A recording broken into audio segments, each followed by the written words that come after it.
Good evening, good evening, good evening. How is everybody? I hope that you're having a fantastic day. I am getting a few things set up. I apologize. I got started a wee bit later than I intended, but it was not without, it was a good cause. There was legit reason I was running behind. I did not, because these conversations sometimes end up being a little bit longer than I originally planned. I'm getting to the place now where I just go ahead and count on them being long. And I had to get my water together because I haven't had my water. And I wanted to make sure that I didn't start this conversation without my water.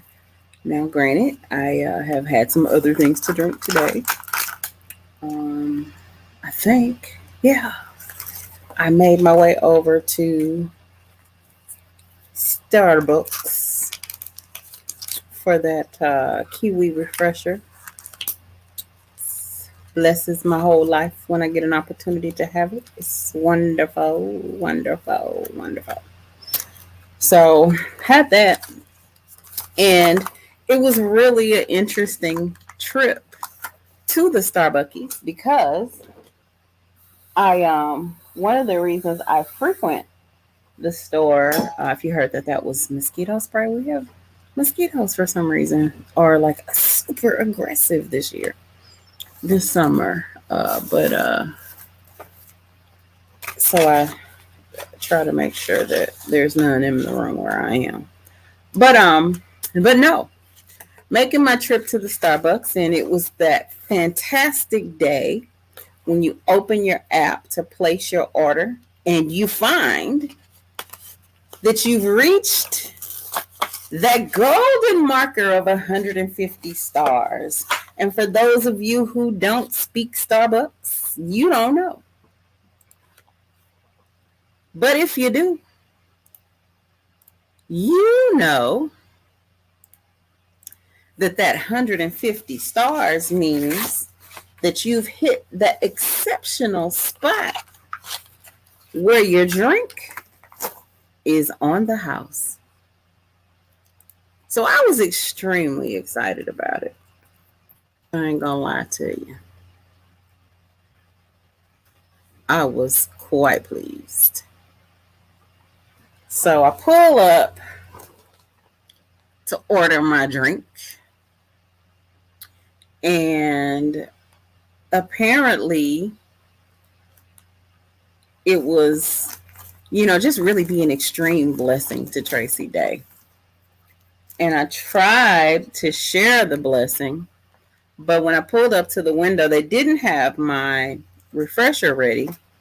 But the young lady sticks her head out and says, and I mean, depending on your perspective, she was being a blessing or she was trying to kill me. But someone before me, the car before me, had ordered a grande. Come on through now. Grande of that caramel crunch with the ribbon of stuff in it and caramels and all of that stuff. And I know she was just trying to tempt me.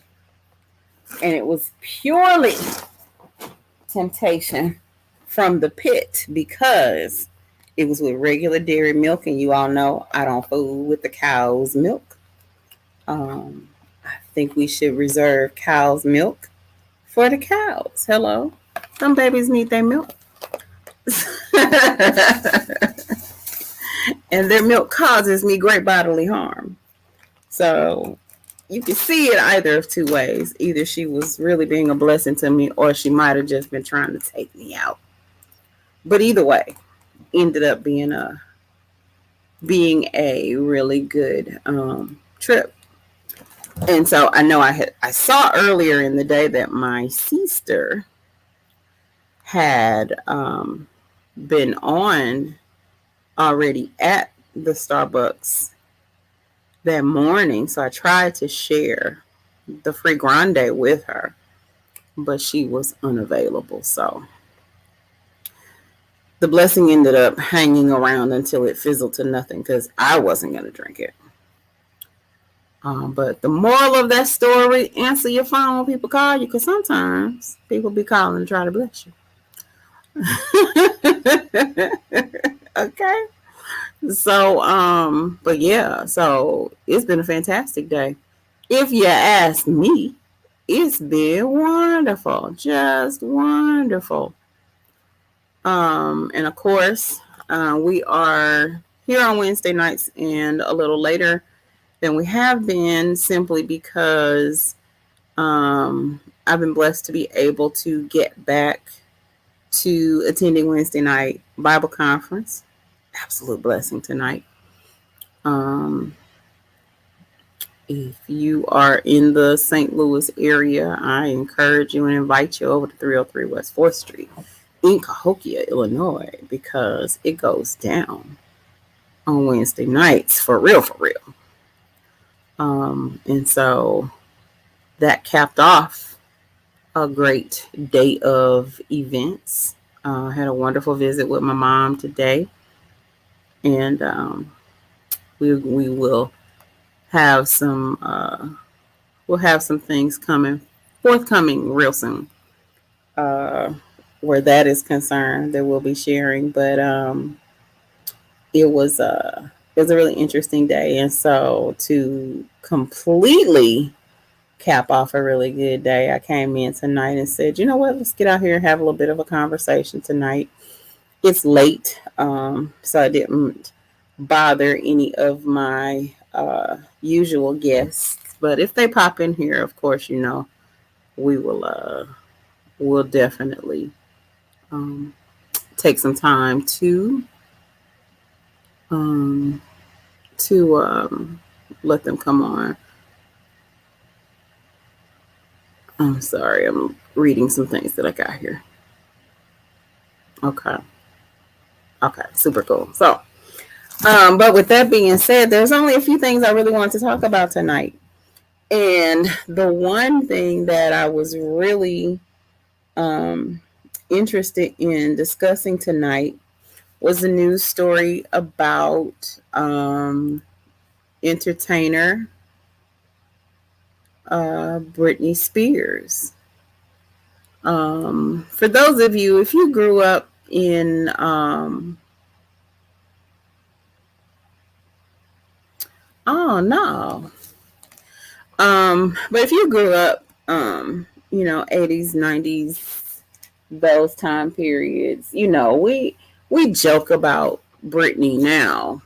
Yeah, we have, unfortunately, Miss Britney has turned into the butt of a lot of jokes and all of those things. But if you were a young adult or a parent in the 90s, you got tired of hearing Britney Spears. Now, fortunately, my son was too young to really be into Miss Spears' music. But, some of that stuff really bopped. But my interest in this situation really has more to do with the situation that she's been dealing with for quite some time, which is, whether it was well-deserved at the time that it was started or not. Hey, Hayes family, how y'all doing? Glad you could drop by for a bit. We had missed you guys tonight. We had a really good Bible conference tonight.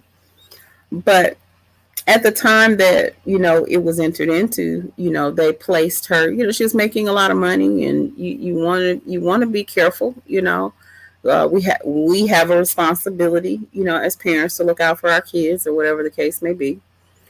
And in her situation, she was placed in a conservatorship, and pretty much the things that came out of it was she really could not make any decisions for herself. And it's part of the reason that I chose the controversial title, White Slavery Wednesday, because if you look at the constraints that were placed on her situation, it was really bad. And granted, again, I know that there was a time where she was kind of wilding out and maybe doing some things that were, definitely warranted her being watched out for. I'm doing good, sis. I am doing good. Very, very good. But yeah, all is well. Cannot complain. I pray the same is true for you all and the babies. But so pretty much what was going on with, young Brittany, or now older Brittany, is as a result of being placed in that conservatorship, she really wasn't permitted to make decisions for herself. And so she wasn't able to, make personal, private decisions for herself. The piece that disturbed me about it and why I wanted to talk about it were some of the other restrictions that were placed on her. There was a story mentioned today that I heard on the news where they talked about she was forced to wear an IUD so she didn't get pregnant again, so she didn't have any more kids. They were saying she was not capable of making her own decisions, and yet she was perfectly capable of performing. And so pretty much the only times when she was really free to express herself and make decisions for herself but she could perform. And it reminds me so much of how easy it is for people to lose their liberty and lose their freedoms. And when it came down to her, a decision that, 13 and 14-year-old kids are making decisions to have children. But she's in a place where she literally has no control over her body, no control over, her own personal self, setting some guidelines about where she can go, and if she's got to be, if got to be chaperoned, and somebody else being responsible for looking out for her finances. That's one thing. That's a level of where you can say, you know what? Yeah, that makes sense to me. But for years now, very basic decisions about her own person were not free to her. And I want you to hear the definition of what white slavery was. What white slavery is, it's the practice of tricking or forcing white women to work as prostitutes. I didn't make that up. That's from the Oxford Dictionary. White slavery refers to the chattel slavery of Europeans, whether by non-Europeans or by other Europeans.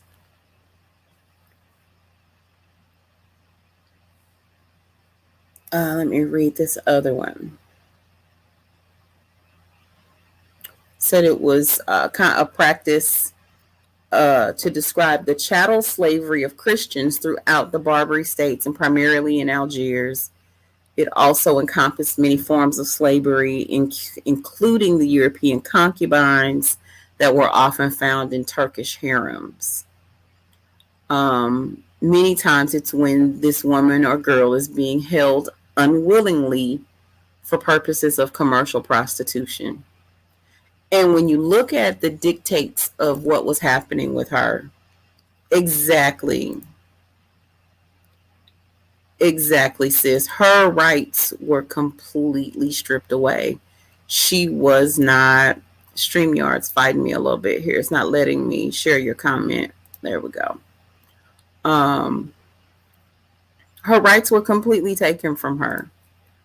And the whole time, she's still making millions of dollars. The whole time, her dad or whoever was managing the conservatorship, they're still getting all of their benefits. Everybody that she was financially taking care of, they're still getting their needs met. but nobody's revisiting her situation. And for many years, they're just not even going to revisit it. We're not going to look at it. It was a victory for her to get the opportunity to have a day in court where her situation could even be mediated. And so that it reminded me, it reminded me so much of slavery. But then to even look even further,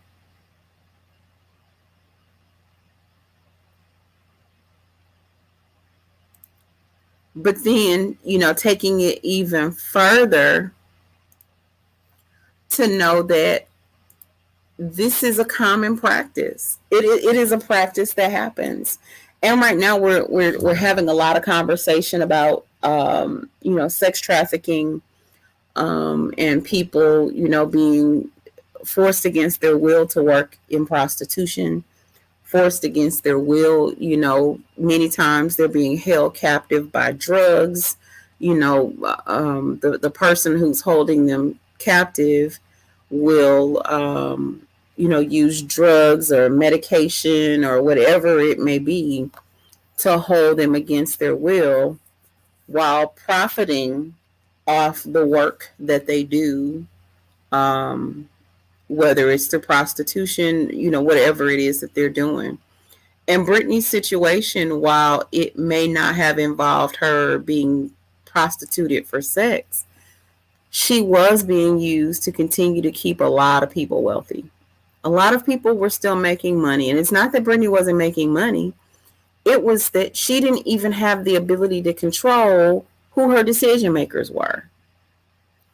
And so when you look at least on today, what she won was the ability to hire who she wanted to look over her funds. I think it was extreme maturity to say, I'm not saying I need to be loose out here in these streets because I had some real problems. And if you were watching the news, familiar with things that were going on back in the 90s when, when she shaved off all of her hair and she was going through the situation with her ex-husband where he was taking the kids, and, she clearly was dealing with some issues with drugs, clearly dealing with some issues with inappropriate behavior. It's interesting to me that it's absolute wisdom to say, hey, I'm not petitioning to get turned loose out here. But what I am saying is allow me to have some say, because for some time, her dad was the one in charge of the conservatorship. And from all reports from her, he wasn't even really involved in her life to a degree where he should have even been in that position.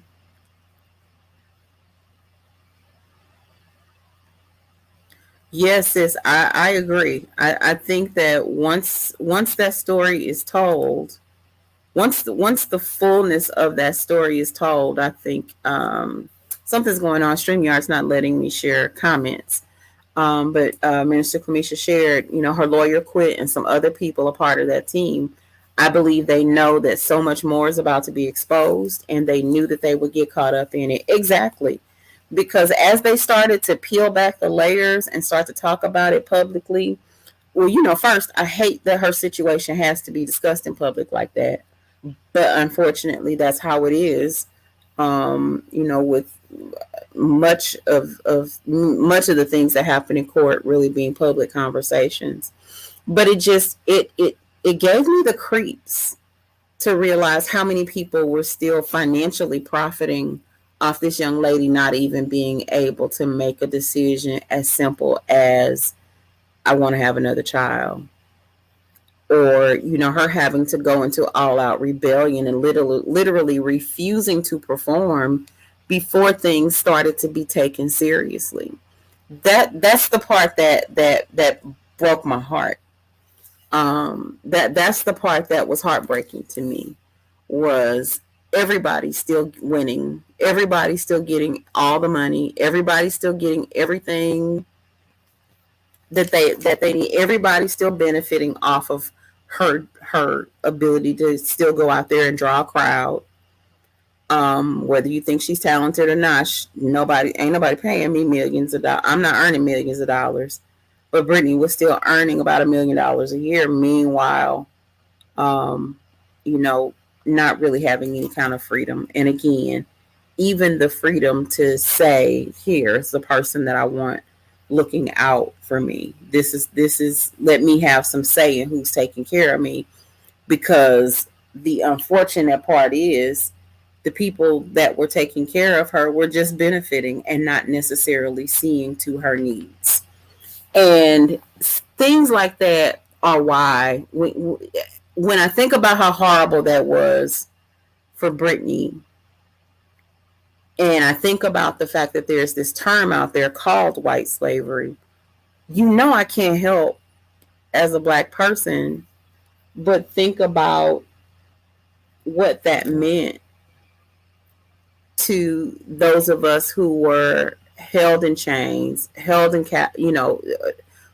those are our ancestors, our predecessors. I know we recently have been working through Ancestry to just kind of work on our family lines. And most Black people in America, you can trace your heritage back to slavery. You may not get very far many times, but we were able to, arrive at a place where, we found our relatives that were free before that were free before the Civil War, but also knowing that during their lifetime they were owned. And I find it really interesting that we still have there's still those conversations out there about how people just need to move on from the things that happened in the past. I didn't own any slaves, so I don't know why, I'm being expected to. We all have to deal with it. I wasn't a slave. And yet, as a Black person in America, I still have to deal with the heritage that was out there. I still have to deal with the things that were done. I still have to deal with those things. And so I find it interesting that there are people who will probably be horrified at the usage of the term white slavery to describe what Brittany was dealing with, even though that's exactly what it was based on the definition of the word. I find it really interesting that there are people who still today are offended when we mention slavery. The other really weird phenomenon is those people who will, I'm talking to you about racism that's happening today. And immediately your go back is to slavery. Because it was critical. It was pivotal. It was important time in history. And it's a thing that our nation still has to reconcile. I don't know how we believe we're going to heal without going back to discussions about slavery. I don't understand why. I don't understand why. And I know I was looking at a post from a friend who, and I use the term friend in reference to it being a Facebook friend, not a real life friend, even though this is someone that I know in real life. Good evening, Prophet Sonia. Good evening, Pastor Demetrius. I use that term friend, in the way Facebook uses it. But there's a post that talked about, it was a quote from a Black man who I didn't even bother looking to see who he was, by what authority he was speaking, and why my friend thought he was authority enough to share, but shared a post that essentially talked about how, we've got to stop being African American, and we've got to stop being Latin American and just be Americans. It concerned me because and I don't know what you all think about it, but why is it that Black people having conversation about our history, and I don't use African American, but it totally has some it because it's a totally different reason that I don't. But and I'll explain it. But I don't hear anybody talking about, and it was so crazy. I was watching a video from the other day, and somebody made the exact same point, and I laughed because of the person that it's going to sound like I'm agreeing with. I normally don't agree with. But you don't hear any complaints about people claiming Irish American ancestry when we're talking about things like St. Patrick's Day. You don't hear any complaints. I know I live in Illinois, and in Illinois, we have Pulaski Day, which after the Martin Luther King holiday was granted in Illinois, there was a push by Polish Americans to have their hero honored as well. And so in Illinois, we celebrate Casimir Pulaski Day. And, you know, I was always blessed by Pulaski Day because it was a day off school. Because it wasn't, because I don't have any Polish heritage that I know of. But we're going to find out. My granny has agreed to be swabbed so we can do a DNA. So that should be interesting to find out what we got going on that way. But, you know, I don't recall a lot of pushback from people saying, no, we don't need to be celebrating this Polish American situation. Most people celebrate the day and don't even know who Casimir Pulaski is. But Casimir Pulaski was a German general. I believe he was German or Prussian or one of those things. And he worked with the troops during the Revolutionary War. Taught them a lot of war tactics, military training, strategies, that kind of thing. It was really key in the battle for freedom from Britain for America. But that's a side story. I don't hear any complaints about this doggone Casimir Pulaski. No, people don't even mention it. And I've had people that live and work in Illinois complain about teaching Black history, because it should all be one thing. We should just be Americans. When we're talking to Black people, we should all just be Americans. But we don't tell the Irish that. We don't tell the Polish that. We don't tell any of the Europeans who hold fast to their heritage. As the young lady told me back when we were having discussions about the George Floyd thing, my family was in slavery too. Where? In Armenia? Ma'am, we're talking about America here. People with my bloodline were in slavery here in America. And we're talking about it like it was 100 million years ago. And it wasn't 100 million years ago. It's really crazy, but my heart went out to her, and my heart and prayers actually go out to all of those people who are dealing with that situation of being held against their will, forced to continue performing, but having no rights at all to your free will. And you're absolutely correct. Sis, she had a song titled "Slave for You." I don't know if it was "Slave for You" or "Slave," but I know those were the words to the song. And that was a hit for her.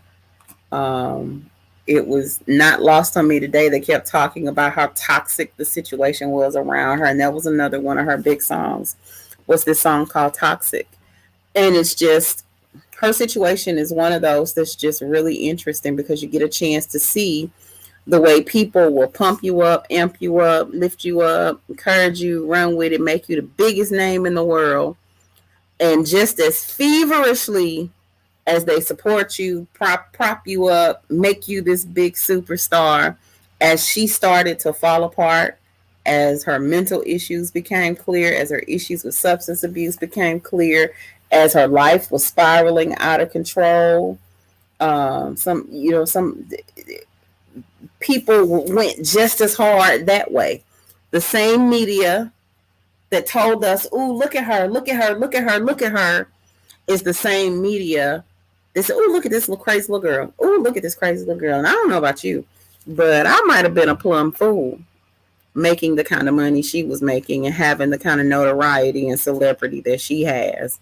You know, I get excited about little things. My niece laughed at me because I told her I was TikTok famous, girl. I got 13 followers on TikTok, and I don't even really have nothing for people to really look at. But it's how you know people will follow anything, so you can't be impressed with anything that happens and the fact that people follow you. But when you look at people that are blessed on the level of blessed or cursed, if you really want to consider it, because you're right, sis, she's been crying out for help for years, and things didn't really start to get taken seriously until she was scheduled to do a show. And instead of doing the show, she came out and made a statement and refused to do the show. So when the money stops rumbling, honey, that's when people pay attention. And what's really interesting is that move was really celebrated. It was really encouraged. It was, way to go, Brittany. That's how you protest. That'll get something done. But then I think about all the times when we as Black people propose boycotts and actually do. You know, we can look back during the civil rights movement and know some of the bus boycotts and those things when people were like really on one accord and of one mind about a situation and would shut systems down.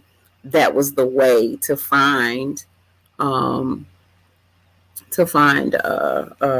to get some answers to situations, to get some work moved towards freedom.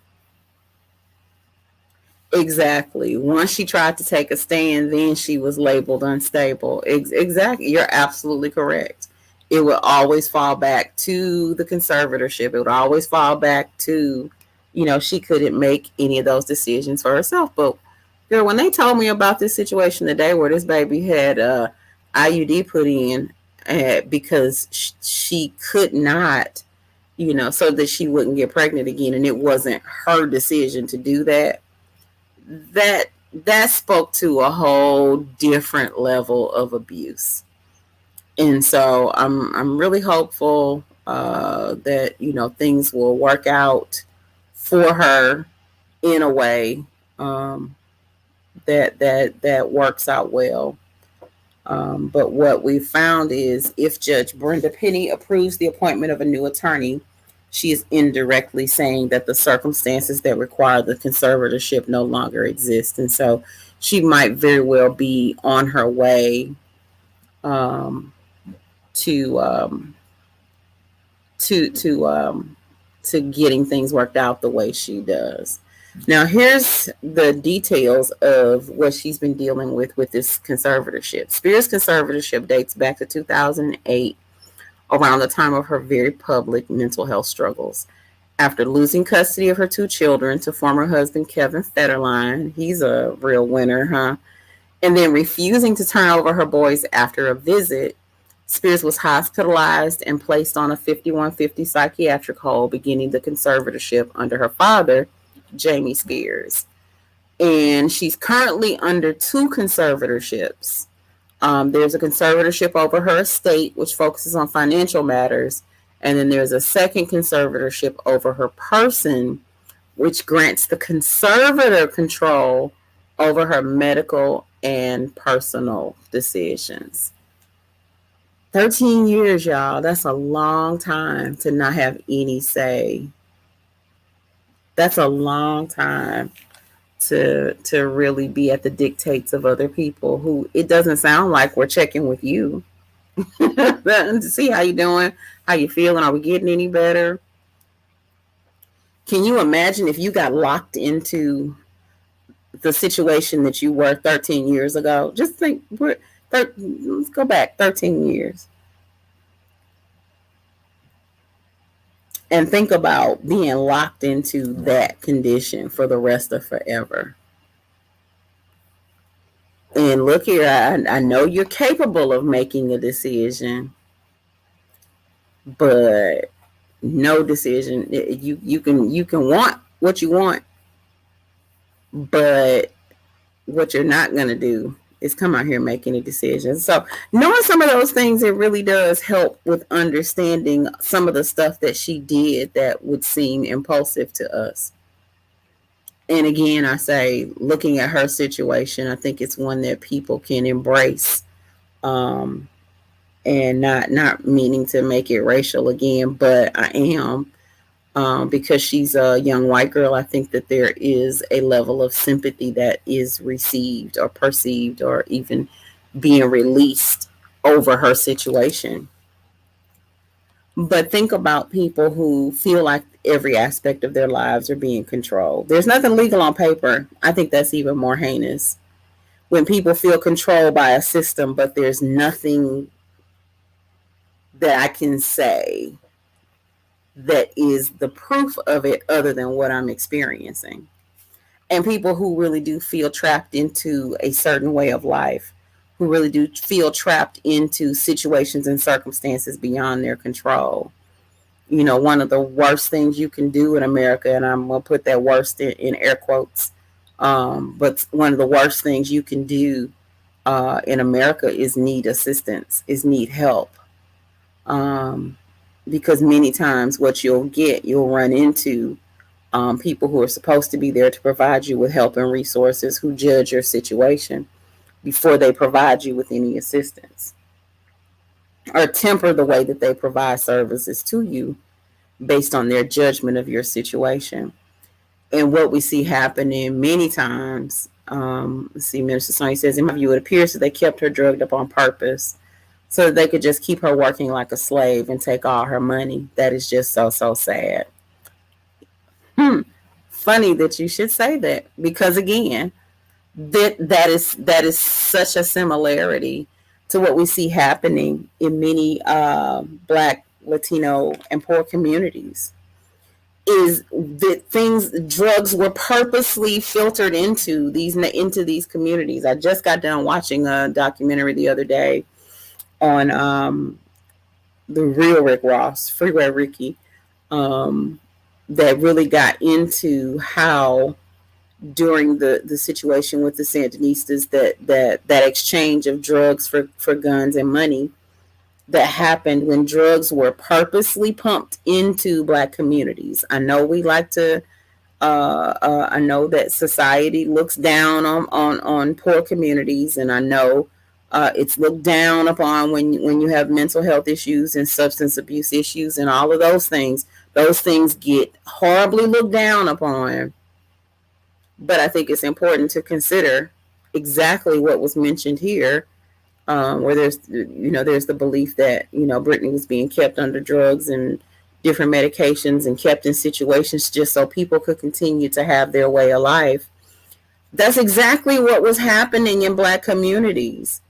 Is Black communities were being exposed to crack in such a horrible way, and knowing that those drugs were purposely being filtered into our neighborhoods. So you got families that were purposefully devastated. You got situations that were purposefully made worse in order to benefit something that those people would never benefit from. Nobody in Watts, nobody in South Central, nobody in East St. Louis, nobody in the Black communities that were so adversely affected by crack epidemic. Well, I'm sorry, I'm gonna call it a health crisis, the same way we're talking about this crystal meth, the same way that we're talking about heroin now. Because once heroin hit the countryside, suddenly addiction is now a health crisis. And I have to be fair, I remember recently seeing a story, and I believe Tom Brokaw was the journalist, and he spoke of the crack epidemic as a healthcare crisis. But so many other times when you see journalists talking about that period in American history where things were really, really rough, it's only spoken of as a crime, but not as a mental health issue. And I don't see, as one who literally had to lay hands on a young lady and pray, because it's all we had. There was none of that Narcan, the stuff you're supposed to be able to administer to help people come up out of their heroin highs when they've overdosed, and seeing just how that young lady she wasn't breathing. She was dead. And seeing the grip that heroin is having on a lot of communities. But suddenly now, because it's heavily in the suburban areas, it's in the rural areas, heroin is having its way with people of all races. And because it can't be pigeonholed as a Black issue, because it can't be pigeonholed as a poor issue, because exactly, not just in low income areas, you're correct. Now that it's affecting people outside of those places that, well, I mean, what do you expect? They're poor. What do you expect? That's how people behave in those communities. It's now affecting, these legislators' families, nieces and nephews, cousins, uncles, mamas, and daddies. It's affecting those areas. And so now we're dealing with a health crisis, and we're responding so very differently. I remember meeting people through the years that struggle trying to get into rehab, that struggle trying to get some resources to help them with addictions to drugs like crack cocaine and that kind of stuff. But now seeing, if you go into a government building, the staff has been trained on how to administer this Narcan. If you go into any government building, somebody in that building has been trained on how to administer this medication. So you can get that relief anywhere. But our brothers and sisters that were struggling, unable to get into rehab programs, unable to get into the treatment programs that they really needed, that would have really benefited them and helped save their families. There was another documentary that we watched where there was this nurse, and then nobody talks about it anymore. And we don't call it what it was. It was racist. The woman was a nurse, and she was responsible for so many young Black women losing their children because she would purposefully test for things that she really wasn't supposed to be testing for. And if crack was found in these mothers' systems, their kids were being taken. But they weren't testing everybody. She wasn't testing everybody, just the Black mothers. And so it's those kind of things, again, that provoked me to use the title that I used, because I think it's a provocative topic. I think we've got to get past believing that race is not an issue that we need to deal with. Race is definitely an issue. I've had people who never respond to notices about check-in episodes. They send me inboxes talking about, what is this? What are you talking about? What is this about?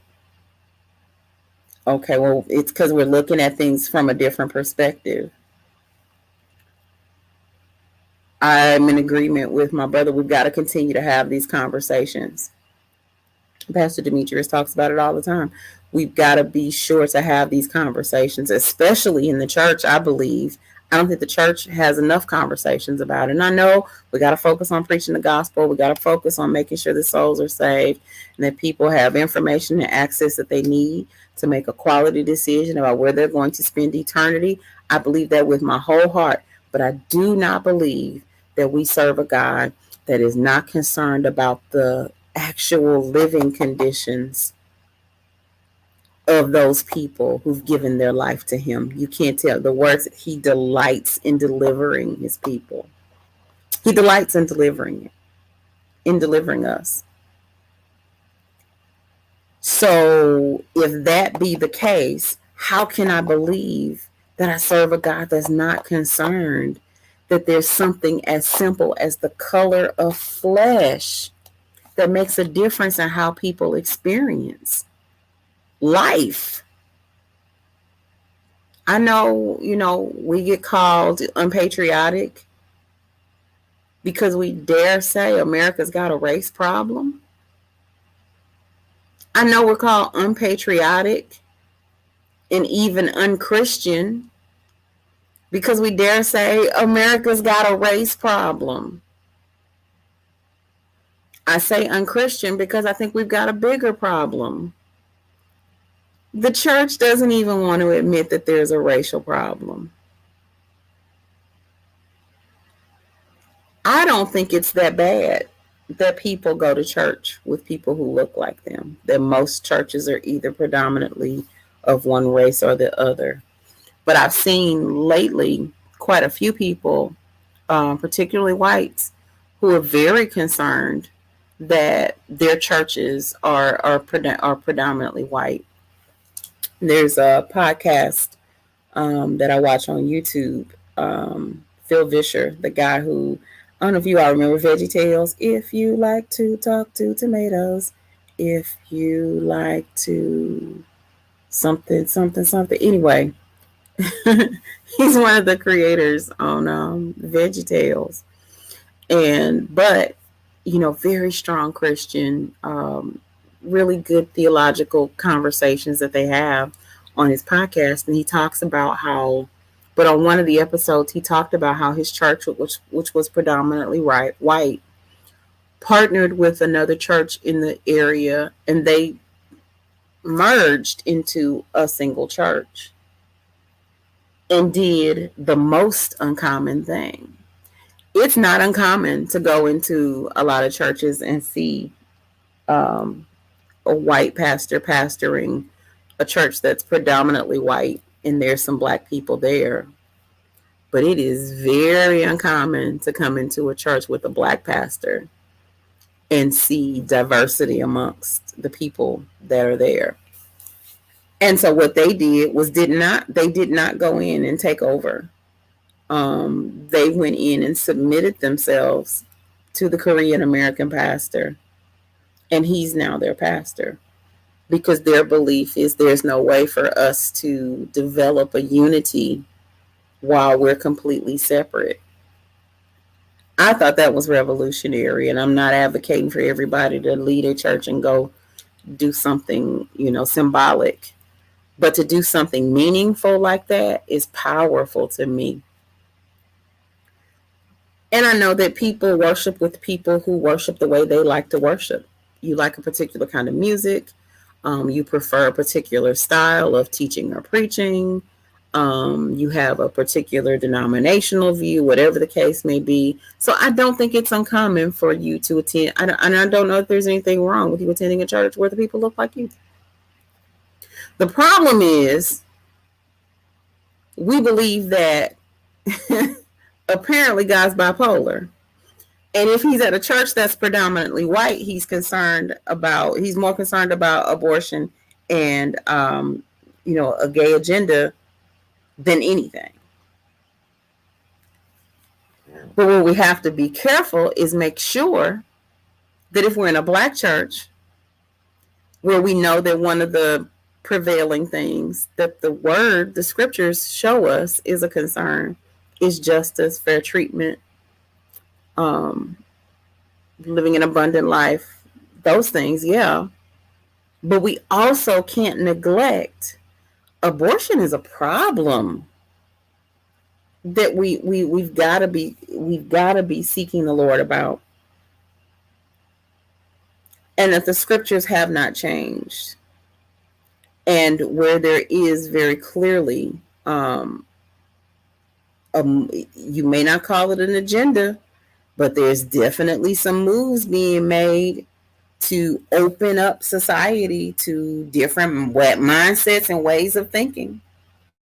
I've never been more confused in my life than when I was looking at an article where, I'm hearing people talking about being non-binary. I don't understand.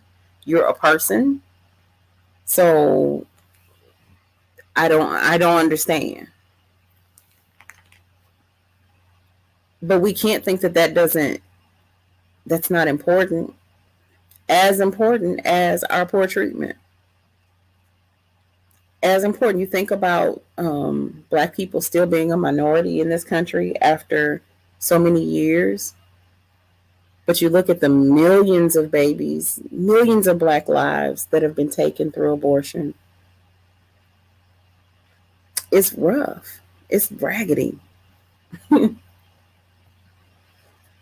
And so I don't know that it would bother the Father that there just happens to be a lot of Black people at this church. But I do think it bothers him that there's a different agenda in churches depending on what the people in the church look alike. Because our God is one. The Shema says, Shema Yisrael. Adonai Eloheinu, Adonai Echad. Adonai, the Lord our God, he's one. He's not divided in what he's concerned about. There's no division in our God, but there's so much division in our churches. Politically, evangelical has become a party. I don't care what you say. Evangelical isn't about spreading the gospel. Evangelical is a political affiliation. I don't care. Say what you want to say. It is what it is. Evangelical I can bet how you're going to vote based on whether or not you would call yourself an evangelical. When if we're trying to keep a biblical perspective, we should all be evangelical if we're believers. We should all be evangelical. It should be important to all of us to spread the gospel. But when we start talking about things in our nation and we start talking about the evangelical perspective, the only thing in it that's about God is we believe that we can legislate the heart of the people. And I don't care who you are. I don't believe anything with abortion will ever happen, even if you make it illegal. Because the heart of the people is still to kill those babies. It doesn't matter. You think women get abortions because it's legal? No, they get abortions because they don't want to be pregnant and they don't want to have a baby. The last thought is that it's the law. I remember the night Donald Trump was elected president. It was a weird night.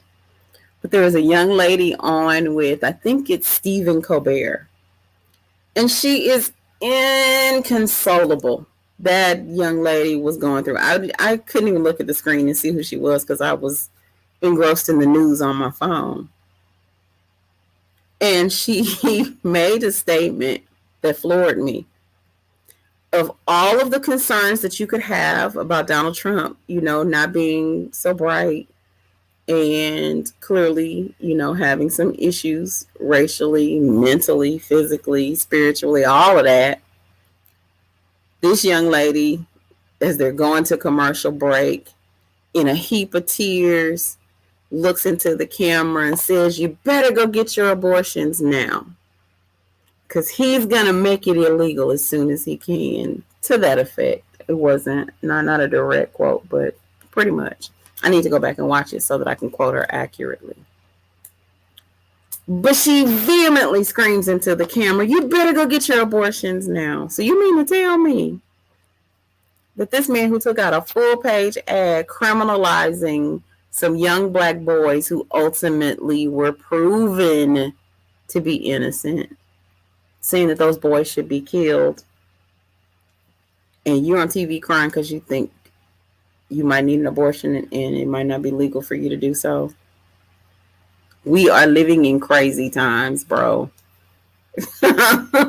Pastor Demetrius shared in the comments, crazy times. Yes, sir. We are definitely living in some crazy times. And I apologize. You all have had some really good comments and input. But for some reason, StreamYard is not letting me click on these comments tonight. It's something I did. I'm not blaming StreamYard. It's definitely something I have not done correctly. But I just think it's really an interesting piece of conversation. Perilous times. I wonder who said that. I wonder why we're surprised. When we talked about this, I believe it was on Church Checking, and it might have been, or it may have been on one of the previous on the offline Bible study, where God is so good. He told us it would be like this. He told us these days were coming. He told us times like this were coming. Wars and rumors of wars. He told us this was the beginning of things. It feels like all hell is breaking loose and nobody's in control. But you have to know that we're right where the word said we would be. And so God is absolutely in control. So for those of you who are believers, those of you who are Christians like myself, those of you who have hidden your life in Christ, when people are out here questioning, where is your God? Tell them he told us. He warned us to prepare. And he gave us a way of escape through Jesus. He gave us a way to be victorious, and that's through Jesus.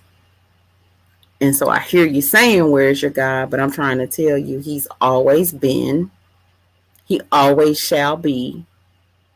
And he's good enough that thousands of years ago, he told us this stuff was going to happen. And here we are. So you can keep trusting in yourself and your own abilities and skills, or you can come on over here and trust in my God, because he told us this is where we would be. And we've got time to prepare, to endure as it continues to get worse, as it continues to get weirder. We're having a lot of fighting going on about the Green New Deal or whatever. And I have to repent of not preparing myself with enough information on that topic to even be able to discuss it further than saying we know we've got to do something with how we've mistreated the earth. I think there's something in the word about that. But I know that we've not stewarded our nation well. We've not stewarded our natural resources well. And because of that, we see the things that we're seeing. We're seeing flash flooding happening in areas, and it's devastating. Some close associates of the family lost a child in a flash flood just recently. And then we were just in Philadelphia and left Philadelphia, and there was extreme flooding happening in some areas there. And then you've got flooding on one coast, while at the same time California is back on fire again, if those wildfires ever died down or went out. So you've got an abundance of what's needed on one side and an absence of it, total absence of it on the other. And if we don't think that now is the time to seek the Lord, it's been time. But I think we have a responsibility to compel people all the more, that things are not out of control. The Lord told us this is where this world would come to. Why is this happening? Because of sin. Why? We haven't stewarded our nation well. We've wasted resources. We won't invest, our knowledge and our time in learning the skills that we need to make the adjustments that we need to make. So it's easier just to complain that they're being made. And all of that fear mongering is what built up a lot of the stuff that was happening when those people were protesting in Charlottesville about not being replaced. Because nobody will say to people, I know you made a really good living working in the coal mines, but those resources have practically been stripped. So now it's time for you to learn a new skill. Or we do it in the neighborhood. We do it in the city areas. We do it with welfare recipients. We don't mind telling them, oh, you need to go to school and get a trade. We don't mind telling single mamas, you need to go participate in this program 40 hours a week, or we're not going to feed you and your kids. You need to go and do this particular thing, or we're not going to provide you with any assistance. We do that all the time to poor people. I'm just saying.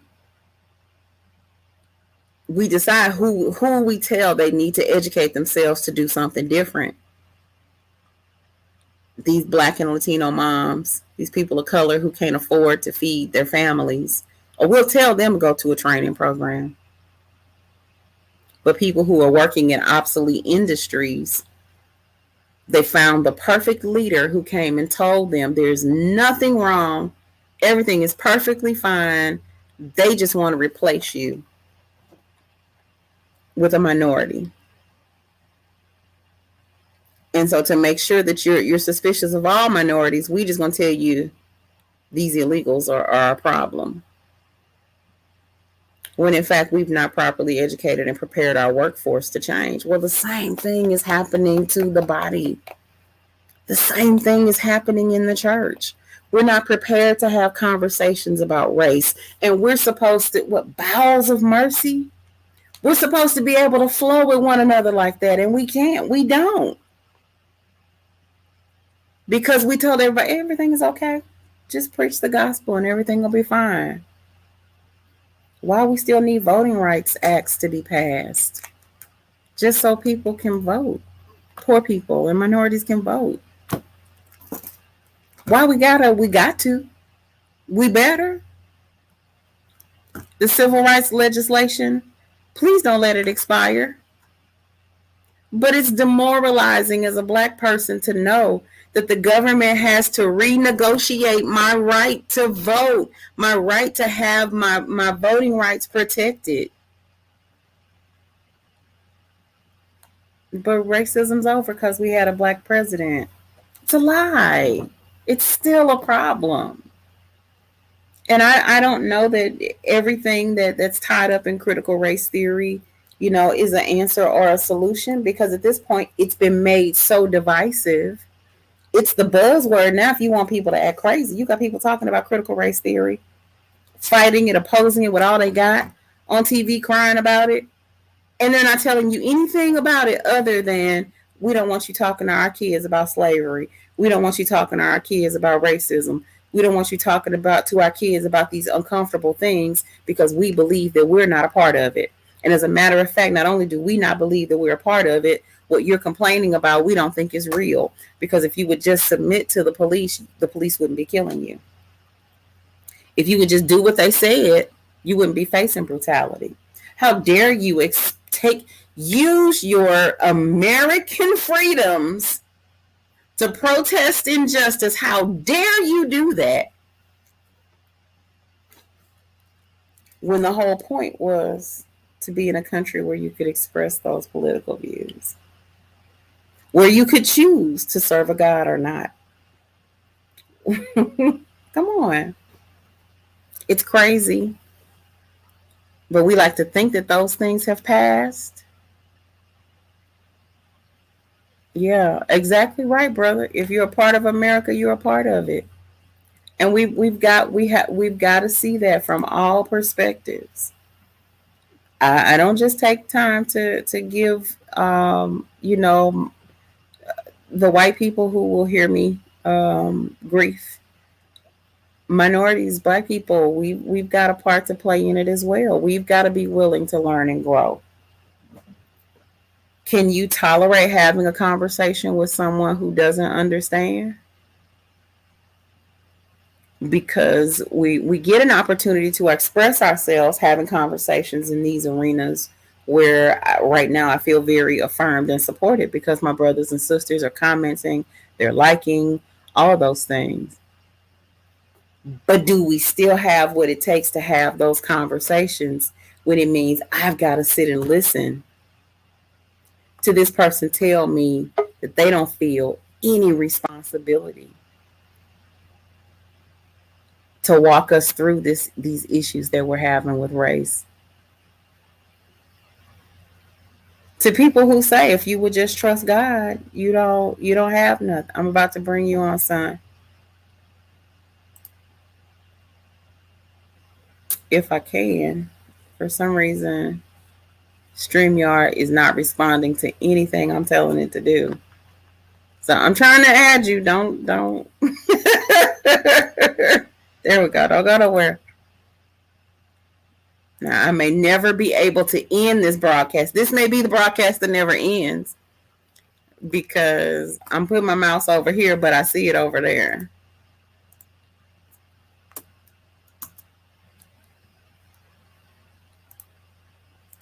I assure you, I'm trying to add you, son. It won't let me. Hold up, let's try this. What happens if I minimize there and then come over here to try to do it? And it's not allowing you to add yourself. Oh, it stinks.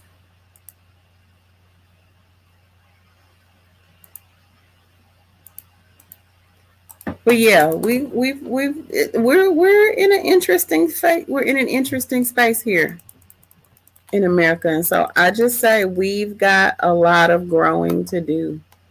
We've got a lot of growing to do. I'm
Yeah. Look. Ha ha.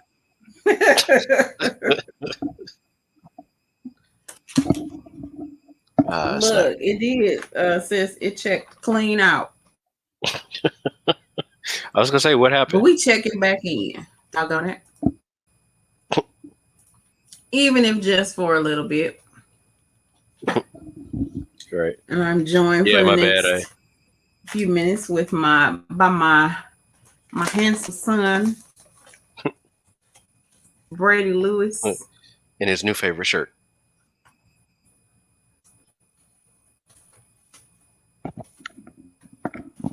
And just because I have an attitude, anybody else wants to jump on. I sent it earlier, but I'm sending it again.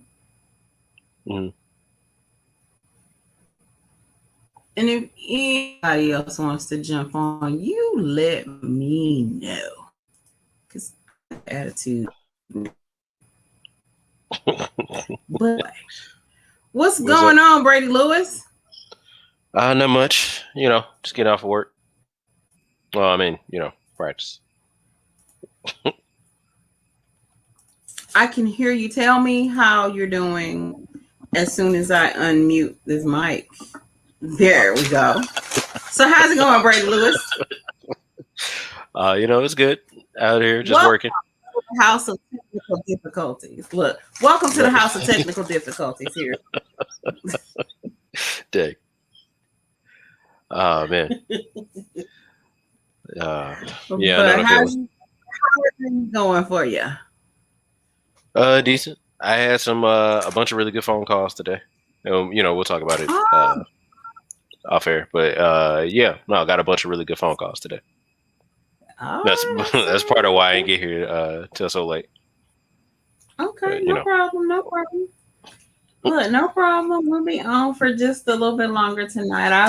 I've had an opportunity to rant and rave about the ills of America and how we need to get our lives together. Because racism is killing us. We think it's the environment, but racism is a monster that if we don't get a handle on it, it's gonna take us down. Well, it's a little both, Yeah. Racism is alive, and the world is, the ocean was on fire a week ago, so it's a little bit of everything at this point. Sir, let me tell you that I was in the middle of tripping when I looked at the news and California was on fire and the East Coast was flooding. You know right. What? This and then we is turn not around. Going well. We turn around. It's 100 degrees here in St. Louis. Yeah, it's been a time. It's something's out of whack. And I don't know. Look, I'm about to join the band of people. We ain't praying enough. We ain't pray harder. I mean, something's out of whack. Right, praying and recycling. We just had the have a prayer at the recycle center. Look, it's a thing. It really is. I think it's a real genuine thing. Right. That needs to happen. Is you come to church and you bring an offering and something to recycle. And you bring in net cans like you turning them in for coins. Exactly. Exactly. Because one way or the other, the Lord is the answer. I'm just saying. Right. You got to pay these tithes one way or another. If you bring your tithes in cans, you bring them in recyclables.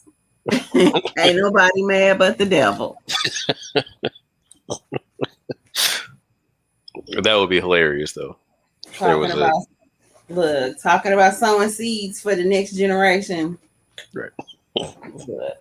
Make sure there's one left. Yeah. Look, okay. And so I believe we got to do a better job of being concerned about our atmosphere. But before you got here, we talked a little bit about, Sister Britney Spears, Oh yeah. her white slavery experience.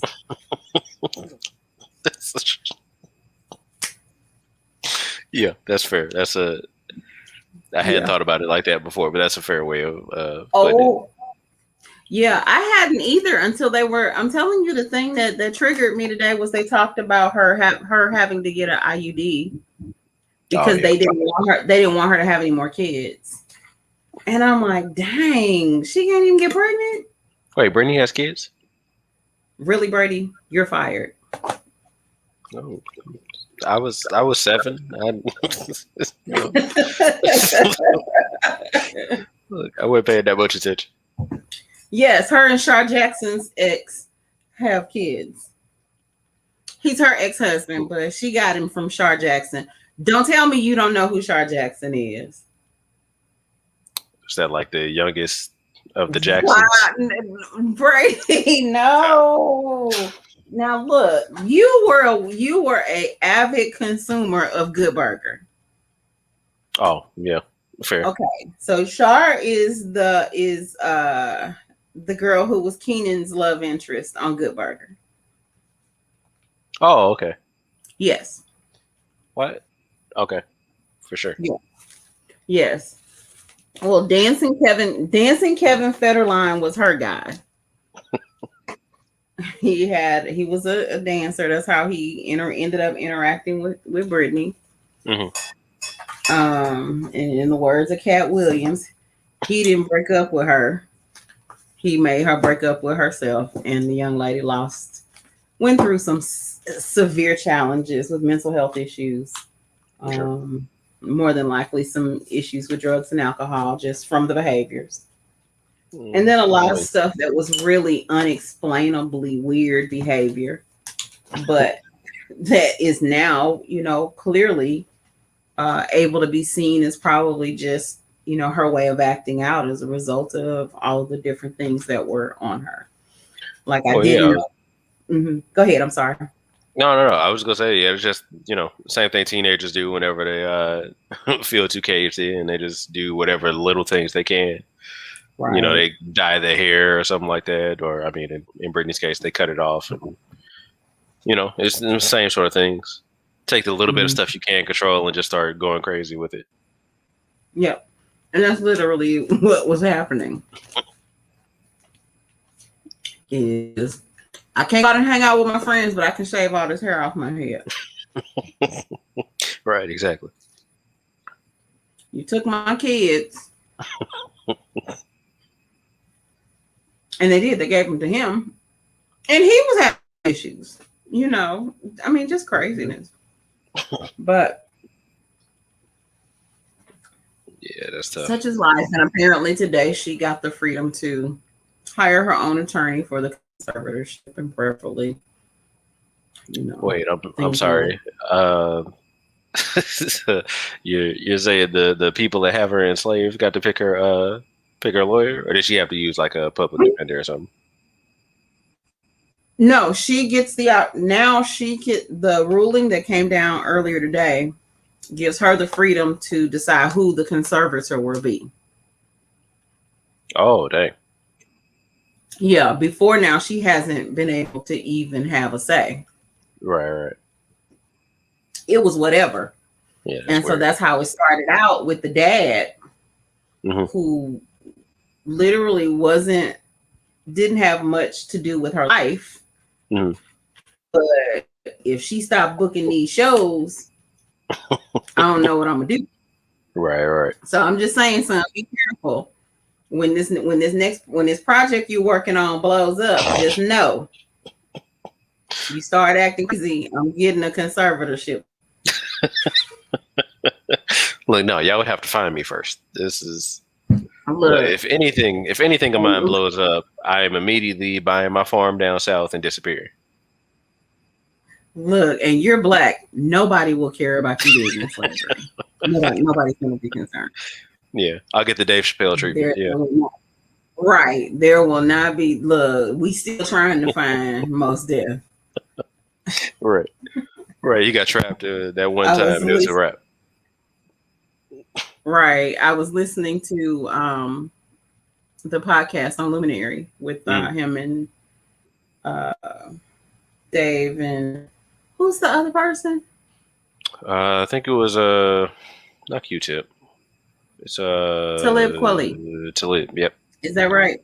Yeah. Okay. I don't know. I knew it was one of those. One of those guys. Look, one of those Negro names. I knew it was one of those. Right. But right. But yeah. And when Dave was talking about Mos Def, or I apologize. I'm disrespectful. I know he goes by another name now, I believe. Mm-hmm. But Yasin Bey. You know, there you go. He's reporting from an unknown location, so they're not even talking about where he is. So trust and believe.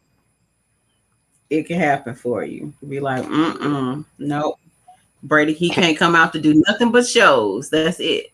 Nothing but shows. Right. Yeah. That's my dream life anyway, though. You know, that's my goal anyway, is to disappear. Like I said, disappear to my farm down south and step out to do shows every once in a while. That's all I want. Look, and I still continue to be amazed. I remember that night we went to see Roy in Chicago, and the first time we saw him, where he just came out and started playing. He didn't introduce nobody. He didn't tell us what song we were. Either you know or you don't. Catch up. Turned his back to us and blew the stage up. And about 6 songs in, acknowledged our presence. It's perfect. Named a few people. Because I'm Roy Hargrove, ain't even got to tell you who I am. This is who this is, and this is who this is. And back to business. We just playing songs again. Mm-hmm. So trust and believe. That's the thing that's interesting, is some things that look like prison to regular people, for the introverts among us. Like, I wasn't struggling during quarantine. I don't know about you. Struggle. It was my favorite time of the past 3 years. Well, you know, obviously outside of, you know, there was other serious stuff going on, but right. But you know, gas was cheap, so you know, I have a low bar. That's really all I want: is cheaper gas and less traffic. Yes, you know. Look, gas was cheap, but you couldn't get no pennies, quarters, nickels, and dimes. Right. I'm gonna tell you, I personally, I wasn't mad. I was not mad.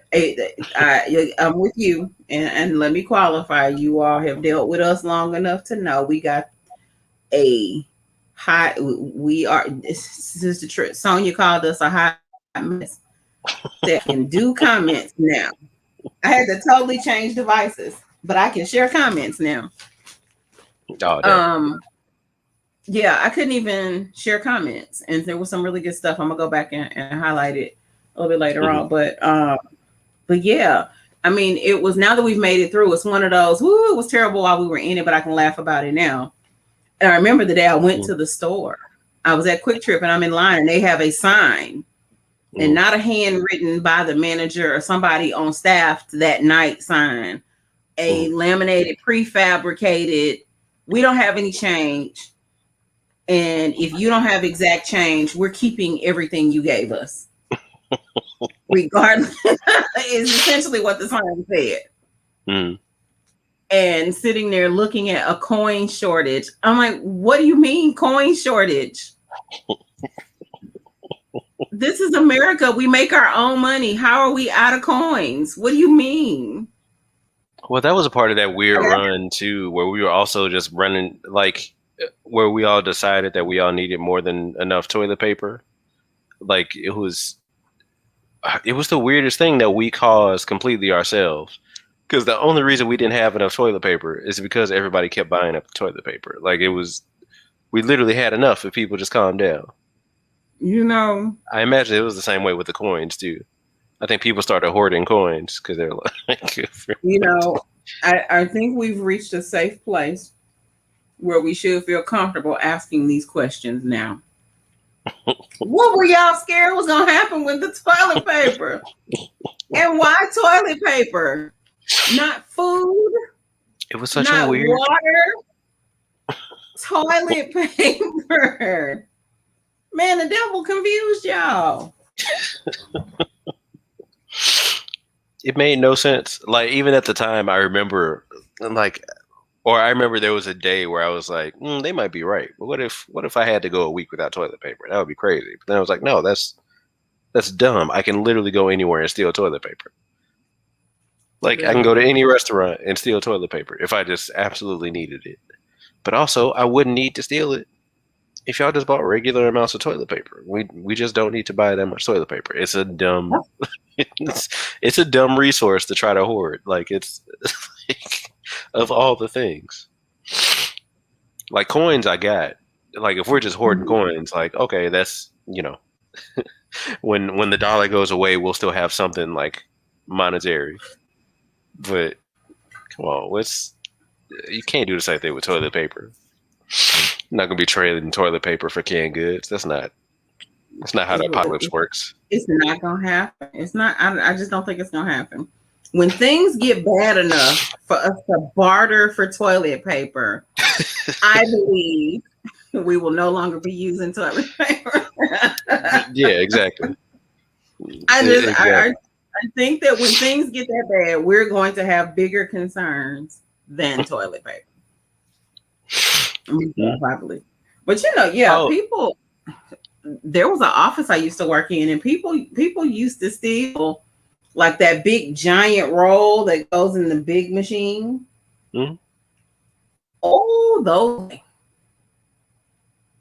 Oh, I lived right across the street from the School of Music for 2 years.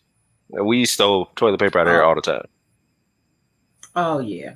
Oh, like, now see, especially if you're talking about college kids, because college kids are resourceful. I don't think we ever bought stuff like sugar, salt, and pepper. Yeah. We never buy those things. Right. Not when there's my tuition dollars paid for this in one way or another. So right, exactly. Yes. But no, I was having my bad, go ahead. No, go ahead. I was gonna say I was having a similar conversation with somebody. We were talking about clocks and how I just for the longest time just refused to learn how to read an analog clock because I think it's a useless skill. Because once we get to a place where we no longer have electricity for watches, I don't think anybody's gonna care about specific time anymore. So what you telling me? I'm sorry. I beg to differ. Whole bunch of people gonna have to pass away because people such as you and I are event oriented. Mm-hmm. I'll be there. Yeah, exactly. And I'll be there before it's done. I'll be there before it. It's over. No, don't wait for me. Go right ahead. Not disrespecting your time. Just I don't have a sense of time is what I've tried to explain to people. Is unless I'm looking at the clock, which just told me that I've been on here an hour and a half, I don't internally, it does not feel like I've been sitting here for an hour and a half. Right. So I don't have that thing. But there are worker bees that are very time oriented who I think if we lost electricity for clocks, they'd be out here manufacturing sundials. Cause you gonna keep it up. You gonna be there. That's what I'm talking about. See, that's what I'm talking about. Miss Felicia said it. Going back to watching the position of the sun and the moon for the time of day. I trust and believe. Mm-hmm. There's gonna be some supervisor that says, I know we don't have clocks anymore, but you're gonna be here at 7:00. But if that sun hit that clock tower, you're not in here. Look, if the position of the sun is here and you're not here, you're late. It's like the street lights thing for when you're a Right. kid. Like, be home before the street Right. lights. No, be at work before the sun hits the roof. Hits the roof. Look, exactly. High noon. You better be where I can see you.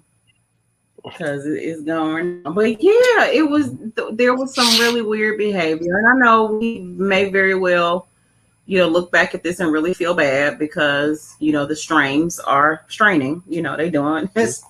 Strain, stay straining. They out here. And this Delta is showing out. It's showing its colors, child. Right. Yeah. Delta said, "You ain't heard nothing yet." Right. It's like, oh, you thought you were about to get gigs again? Oh no, we're gonna kill that out. To steal from. Allow me to reintroduce myself. I'm the COVID around this My name is Cove. Yeah. My name is Cove. Yes. But no, there was a lot of really weird behavior that exhibited that just showed we weren't ready. Right. I think that a lot of what we dealt with was kind of a dress rehearsal for the thing, whatever that thing may be. And all we know is we're not ready because farmers were on their farms throwing away perfectly good food. Mm-hmm. But you couldn't find a scrap of toilet paper anywhere. What you gonna do with the toilet paper if you didn't buy any food? I'll wait.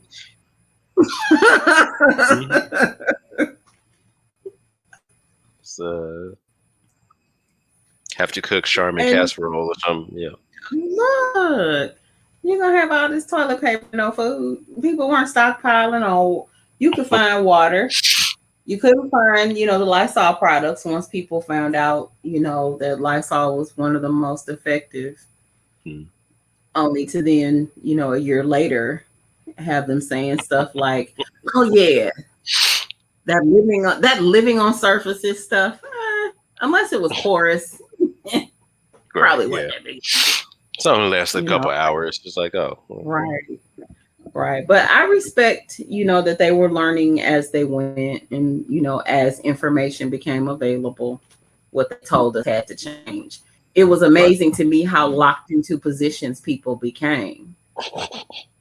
First they said this, and then they said that. Nobody knows anything about what's going on. No, it's called learning. Right, exactly. Strange concept, but it is a thing. No, people were learning this vibe. We had to learn it as we went. Right, exactly. First they said wear a mask. Now they said don't wear a mask. I don't know whether to wear a mask or not. Really? It's kind of like snow days. Yeah, it's kind of like snow days. I remember when you were in school, and I remember working with the PTA, and people would complain a lot because, they didn't call school off till about 9:00. Ma'am, when I went to bed the night before, I made a decision about whether or not my child was going to school the next day. So I hear what you're saying.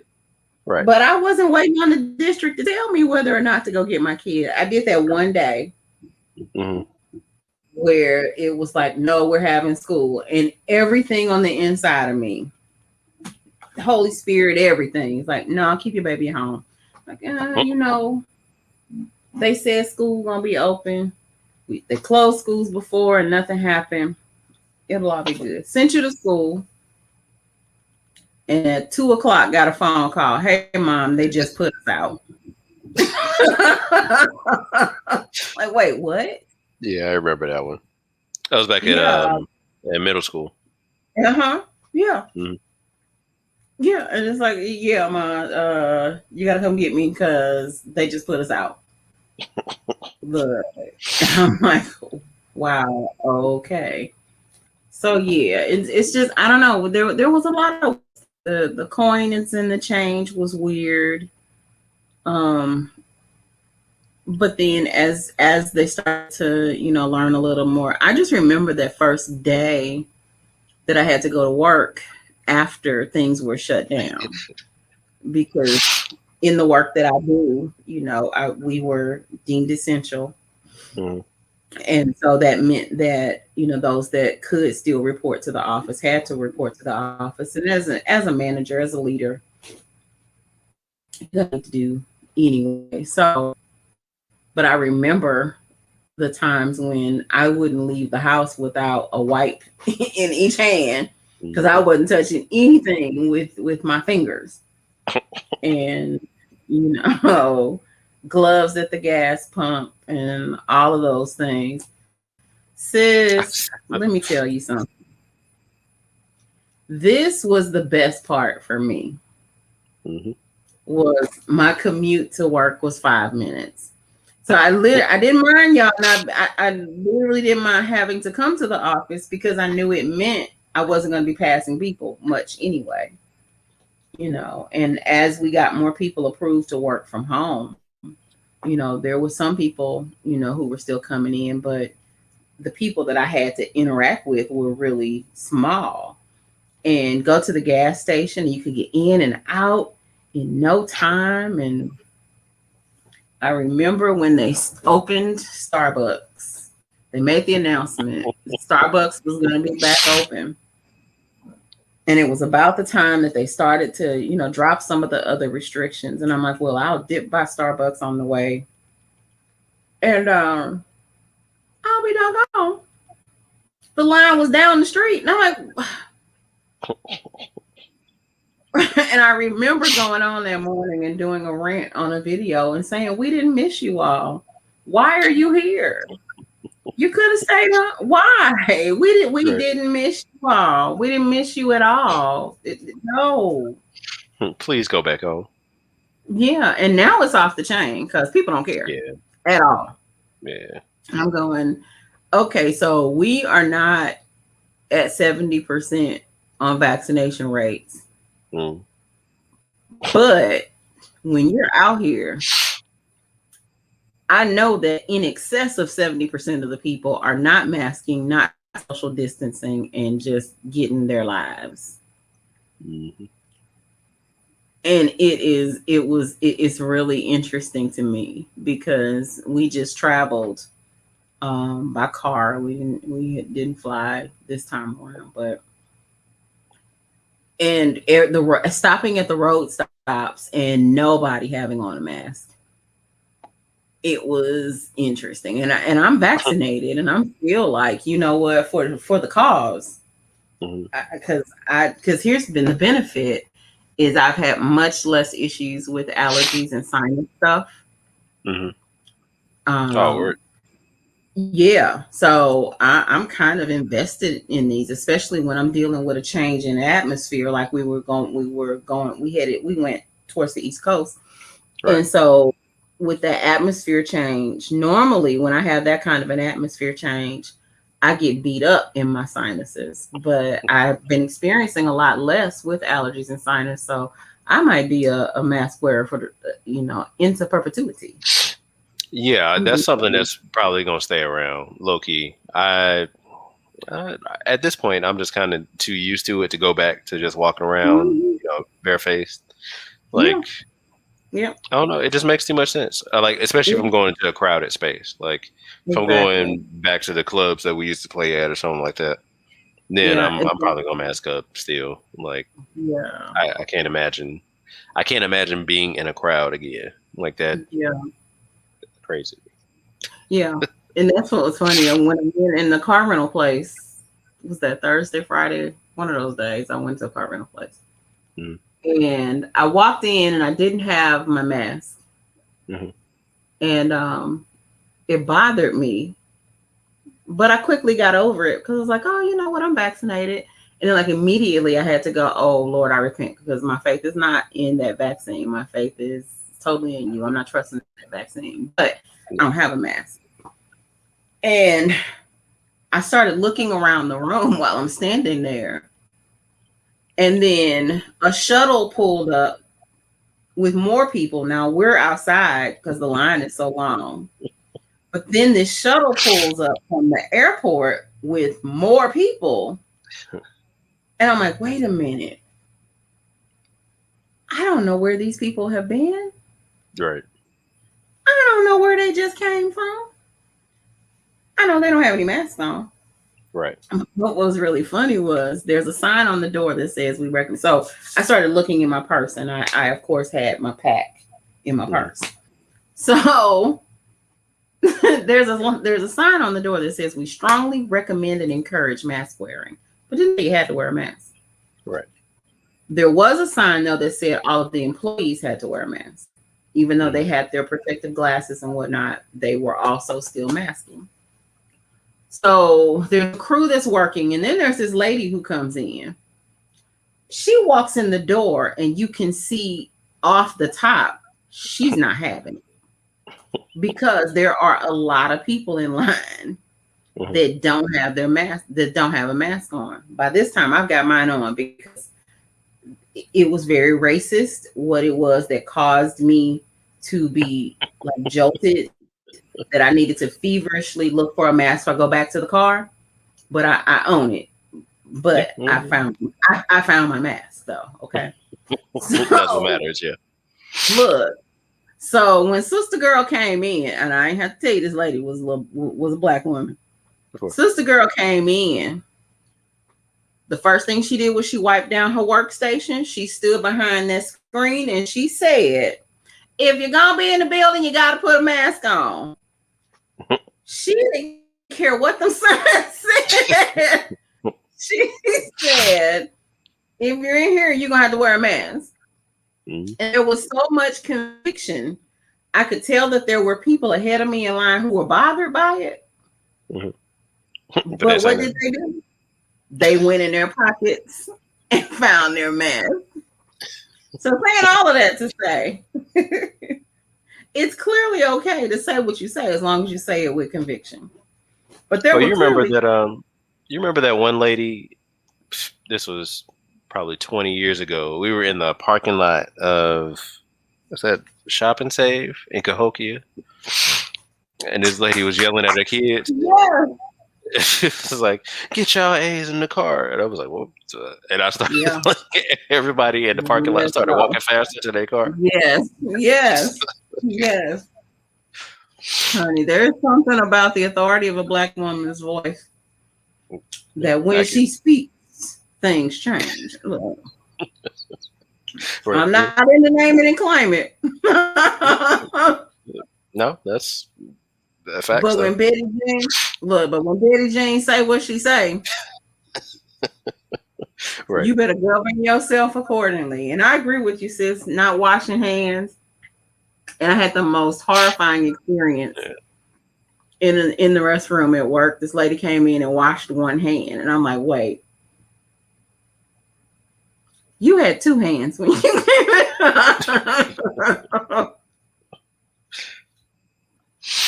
But why though? It seems like it would be more difficult to just wash the one hand. You understand? I'm like, so which one of those hands did you use to open the stall?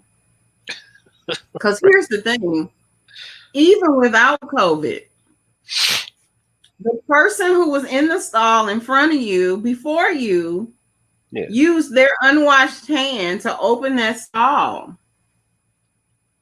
So look here, boo-boo fingers. I know you think you might not need to wash both of your hands, but I guarantee you that at some point during your time in this restroom, that you touched something that someone else had touched with your good and your bad hand. I guess she got a functional hand. Right. And he didn't really do nothing. He was just here for the ride. Yes. The sick and afflicted hand. This is where just everything else. Right. We don't worry about this one. Look, this is my business hand, and this hand is just here. So, but she washed one hand, and I was like, wait, maybe I missed her watching the other hand. Maybe that's what happened. I don't know. All I know is she washed one hand, and I went back to wearing gloves to the bathroom. Well, I just don't understand why you would make it that difficult on yourself. Like it just I imagine the easiest way to clean one hand is with the other hand.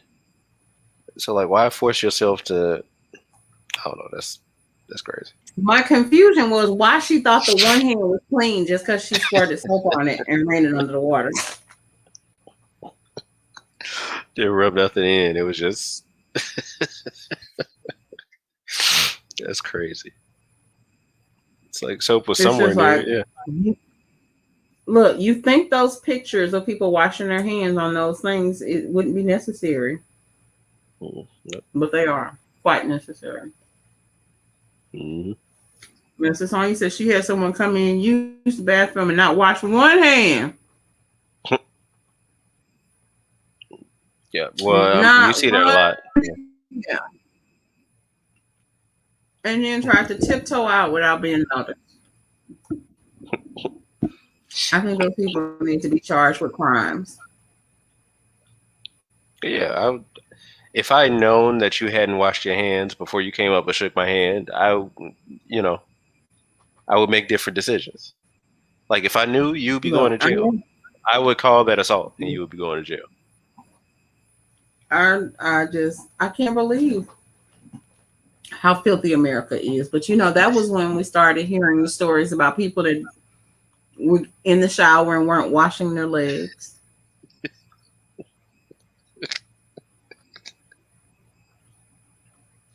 I don't understand. Like, I can't quite make it. I can't understand. It just makes no sense to me. It's like, why? Why not? Yes. You're there. And at first thinking yes. And it was like, at first thinking it was a joke, and then seeing that it was seriously a thing that people were not doing it. I was interested though today to find that there used to be a thing where white people washed their hair every day because it was just oily and all of that. Sure. And black people, heaven forbid, I'm not washing my hair every day.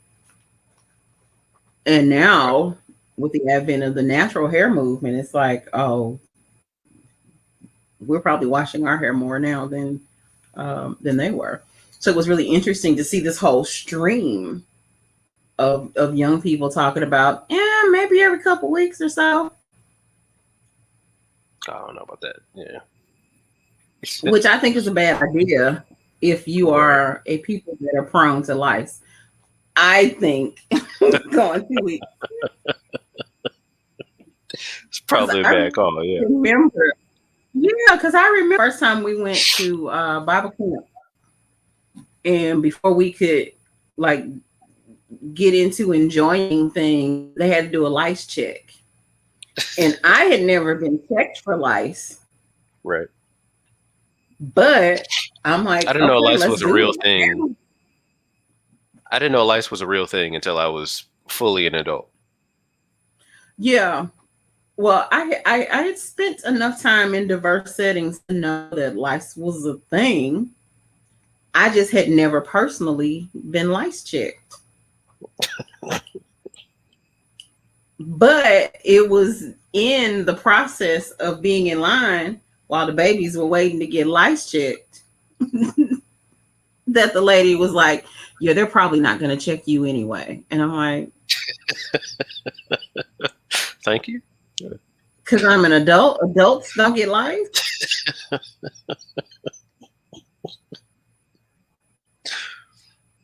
And she said, no, black people, you all have the natural oils in your hair, make it difficult for the lice to cling to. And so it's less likely that you would have lice in your hair. I was like, oh, okay. So hold up, y'all treated us like y'all treated us, knowing. I'm sorry. Y'all walking out here with lice and got the nerve. Right. And I'm sitting here going, and you know me, I'm that children's church mom patting kids on the head. I stopped that day. It was a wrap. I was like, She told me that it's possible this baby got critters. Nah, I'm good. Right. And you get nervous. Look, you get nervous that next week at church you see the kid with the shaved head, and his head shouldn't be shaved. I'm like, wait. Right. Was that a fashion decision? Right. Look, was that a fashion decision or is it something you were supposed to report to me? Right. Yeah. Like either way, there's more to this story, and we need it. Look, is this kid coming out as a skinhead or should I be concerned? That'd be such a weird time to decide that you were gonna be racist the rest of your life. Like that. That seems like somewhere around like 7 or 8 would just be a weird time to choose that lifestyle. Yes. It was like yes, and a lot of times, Mr. Commissioner said it pets. It's probably one of the ways that is most common that people are getting it, and we were grown before a cat got on my bed, and I didn't go crazy.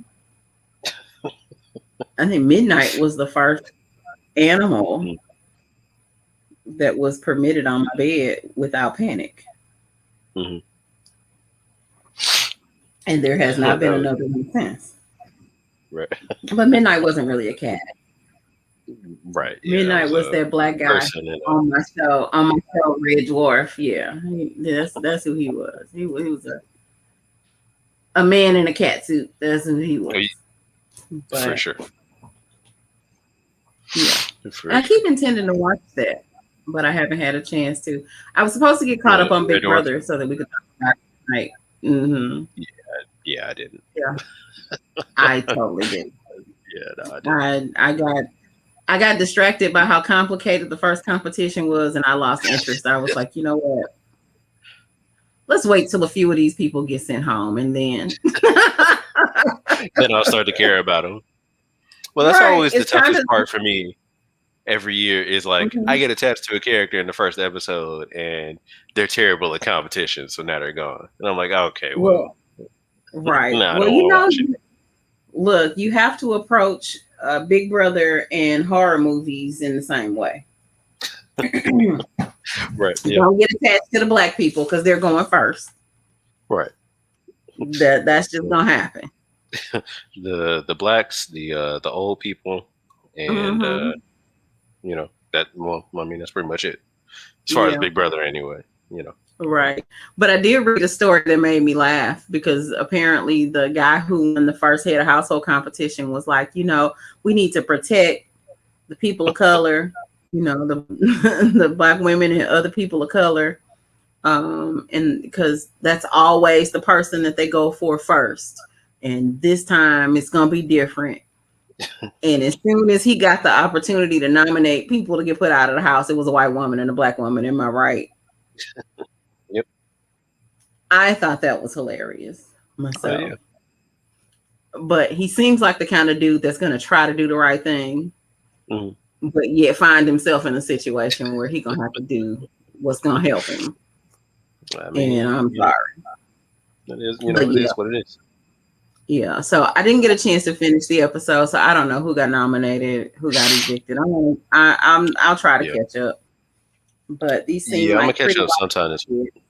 Yeah, these seem like pretty likable people. The girl from Cameroon, she's so beautiful, but she's so tall. That child, she looks like she's a giant. Which one is that's not Asa? Asa. Yes, her. Yeah. Yes. Yeah. She's been my pick to win so far. I really like her. I've only done like I have this one channel that I watch that does character or cast intros and breaks down the whole cast. So like I'm still going through that process, and I watched a little bit of the first episode. Yeah. But she's my early pick to win. Yeah, I like her a lot.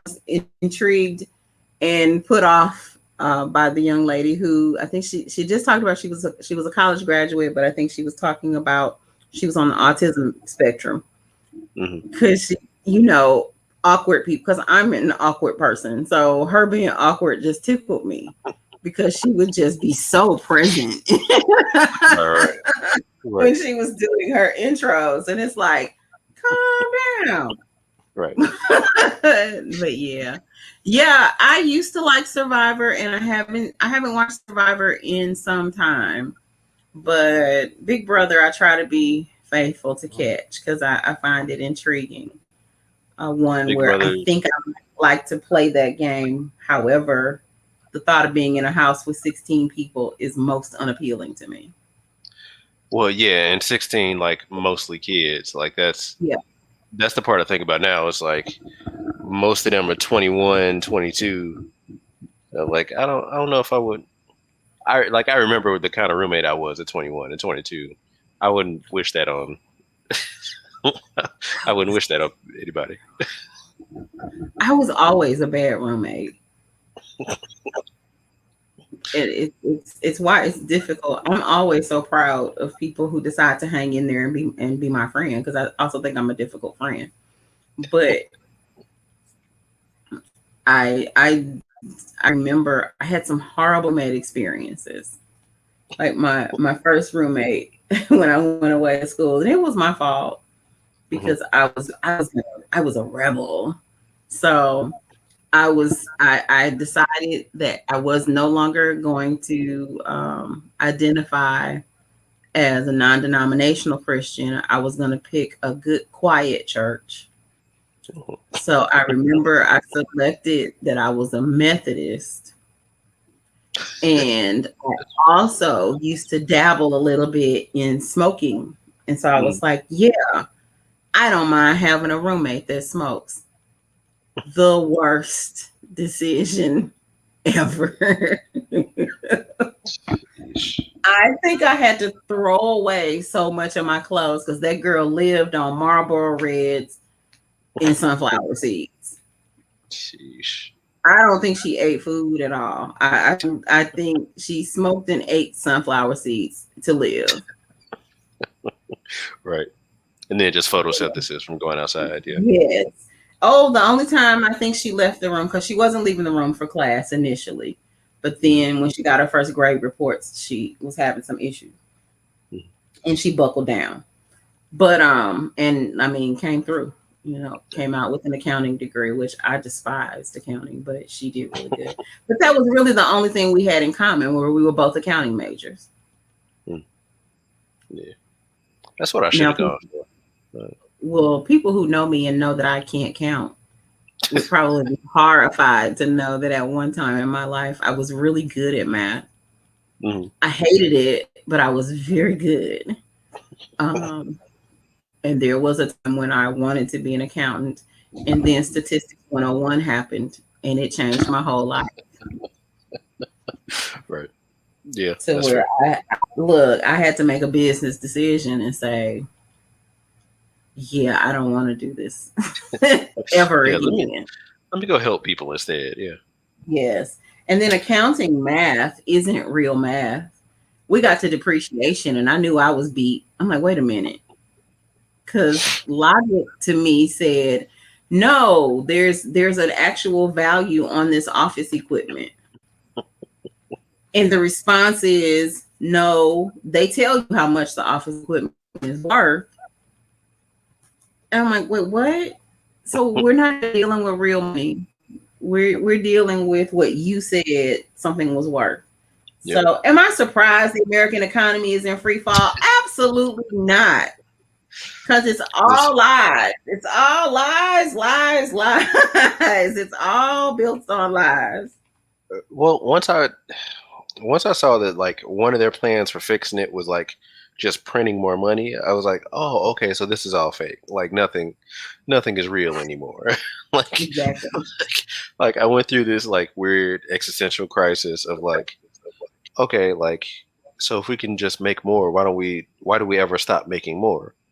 Like that it seems like that would just Look, fix our problems if we just made infinite money.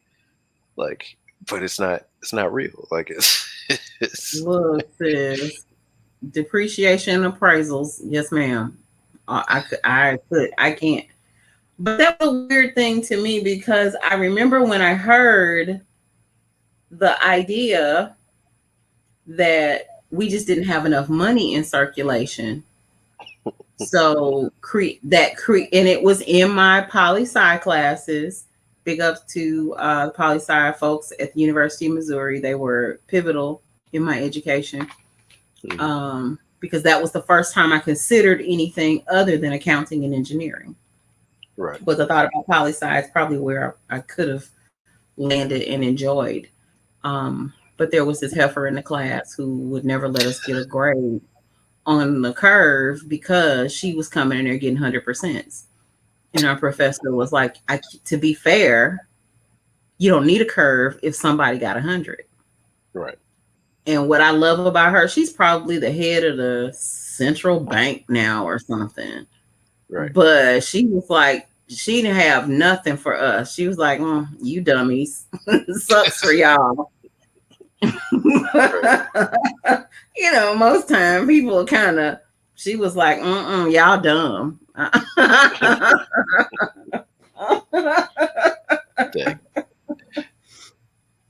And without fail, and it would get to the point where the class, we just stopped asking if there was going to be a curve for the test, because most times when they're curving, the curve starts with the highest score. Right.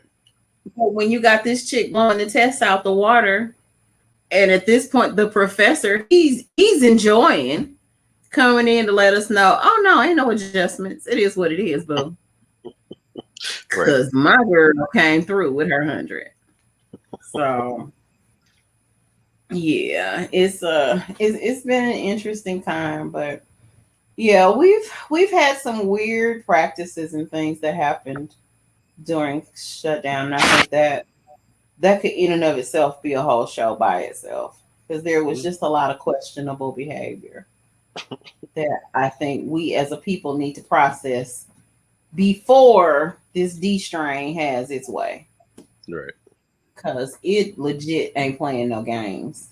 And I am firmly convinced that America has reached a place where it's like, you know what, we just gonna test this and see how it works. No, I ain't getting no shot, ain't putting on no mask. I'm gonna do what I want to do and go where I want to go because I'm an American. You can't tell me what to do. You can't take my rights away from me. I'm gonna do what I want to do. Right. So that was uncalled for. I didn't need to do that. It was an oddly specific accent. Yeah. So, it was. And it was total. It was not called for. Cause ain't nobody over here in the hood wearing masks either. No. Look.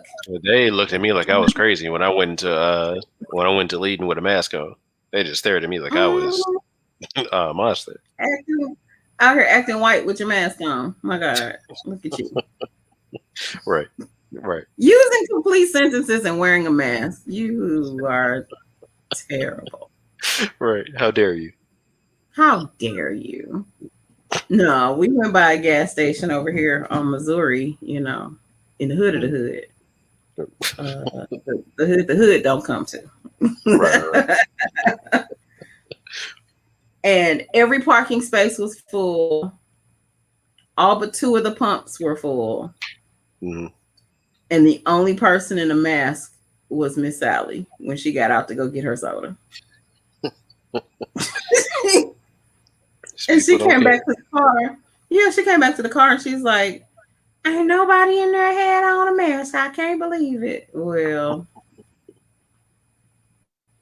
she said, but I ain't taking my mask off. I'm keeping my mask on. You better, because around these parts, like I said, if we just do the basic math, that 70% was the goal.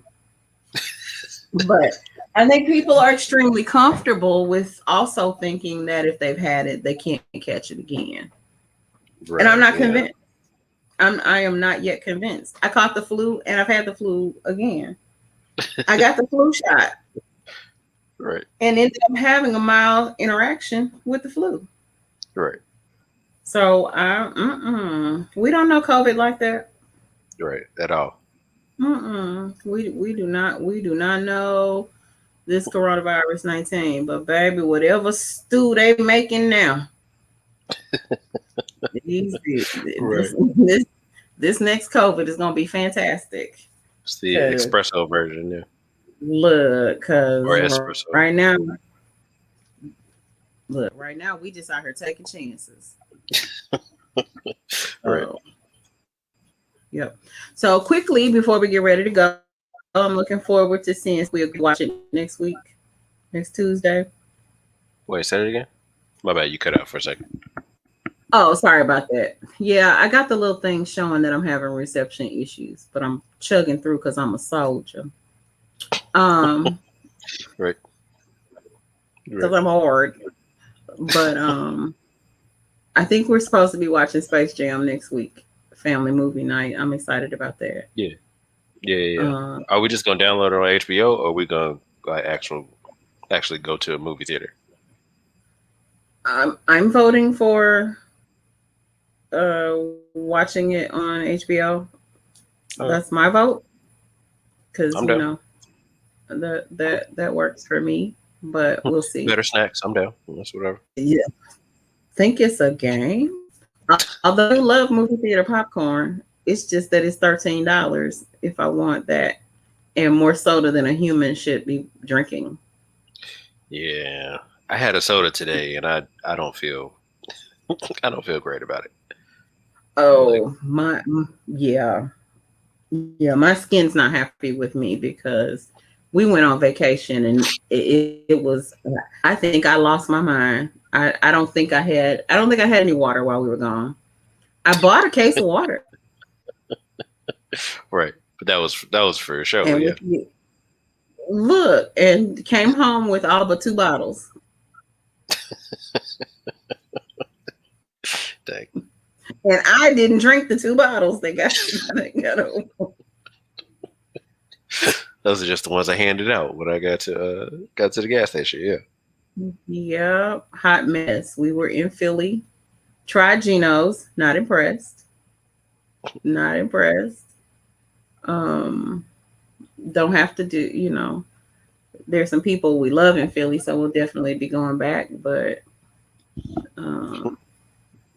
yeah, it was okay. Just didn't eat the food. I'm gonna head to Chicago soon. Once I'm gonna finish these recordings. I'm gonna finish all this stuff this month, and then I'm taking a weekend, and I'm just gonna head up just to sit. Just to sit. I know that's right. Check out for a couple of days. Cool beans. I have not been listening to the music yet, but I did hear those first 2 tunes, and I like a lot. Oh yeah, so I'm excited. So I'll be looking forward to when you feel really comfortable about talking about everything that you got going on. That's going to be super duper cool. Yeah, probably the end of the month or so. Okay. Yeah. Sounds good. So Brady's got some music coming forth. Be on the lookout for that. I'm dropping my mixtape, any day now. Right. Whenever, yeah. Right. I'm trying to catch up with, Lecrae and Lil Uzi. And call you Lil Trey. Yeah. Right. We're gonna make it. We're gonna make it work. We're gonna make it do what it do. Do some gospel drill music, Right. Look, so I'm out here working on creating some beef in the streets because beef sells. So actually, that would be hilarious. 2 Christian rappers beefing. Right. That would be amazing. Or Fred Hammond versus Kirk Franklin. I would pay money to I would see that. not test Kirk. I would not test Kirk. Kirk cuss like he can fight. So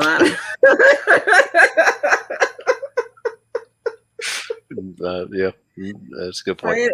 Fred has been singing a lot of slow songs at this point in his career, but Kirk cuss like he can fight. So I wouldn't be beefing with Kirk Franklin. There's a lot of folks out here I might pick. Maybe Donnie McClurkin. I might beef with him. I don't know. Donnie seemed like he took you down. I don't know. I think Donnie He seemed like he got a little get with it in him too. I'll take my chances. Yeah, this is an interesting set of gospel artists we got out here right now. They might not be able to be tested. So Well, yeah, I ain't gonna talk about no. the younger guys like Jonathan McReynolds. I don't want no parts of that. No. Uh, Yeah. yeah, no. No. Yeah. A few of them look ready to look like they can handle themselves. Yeah. Look, but the back You know, back in the day, guys, Jonathan Canton just Jones. I'll fight Canton Jones. right. Right. Well, you know, Jonathan just finished his beef with Kev on stage, which was hilarious. Right. Right. Yeah. That was funny. That was funny. But yeah, we out here. Oh, did you see the Wendy Williams Brown situation? And then I'll go for real. Because it's 1:00 and I gotta go to work in the morning. The what happened? The Tabitha Brown, Wendy Williams situation. Oh, it was my favorite thing on the internet for like 2 days. When I tell you that thing blessed my whole heart, I was like, Tab just read you with the love of the Lord. Right, yeah. It's a skill. I couldn't do it. I don't know. Anytime somebody talks crazy on your marriage like that, like, hey. Yeah. If I thought Wendy wasn't already dead inside, I would say she should have taken heed. I hope she heard it, and I hope that she took it all in. Because as Tab is sitting there talking about how her and Chance have done 23 years together, child, that thing blessed my whole heart. I was like, you do that. She thought, I pray that love finds you. I thought, what about me, Tab? What about me? I ain't said nothing. Right, I believe in you and Chance. I believe in you. Right. So if she could bless me as well. Right. But then she said, I mean, for anybody I was like, yes, Tab heard me. She heard me. I feel so seen. Right. What a blessing. Yeah, no. I mean, it's refreshing to see for sure, because it's, you know, I genuinely don't think she even meant it as pointed as it came across. Like that's the crazy part, is I think it still came across a little tougher than she planned on it coming. And I'm like, it's hard to find like somebody genuinely like that, or somebody just like genuinely anything. So like, especially somebody that's genuinely nice. Did you see somebody put it to the ether beat, the beat to ether? Yeah, the foolishness that these people do on Beyonce's internet. I just don't understand. Look, it's out of control. And with that said, I remember earlier this week I said something, and I really believe in it. I'm like, you know what? I just want a husband who loves me the way the Beehive love Beyonce. Just will wreck your whole life about that woman, like they know her. Right. Right.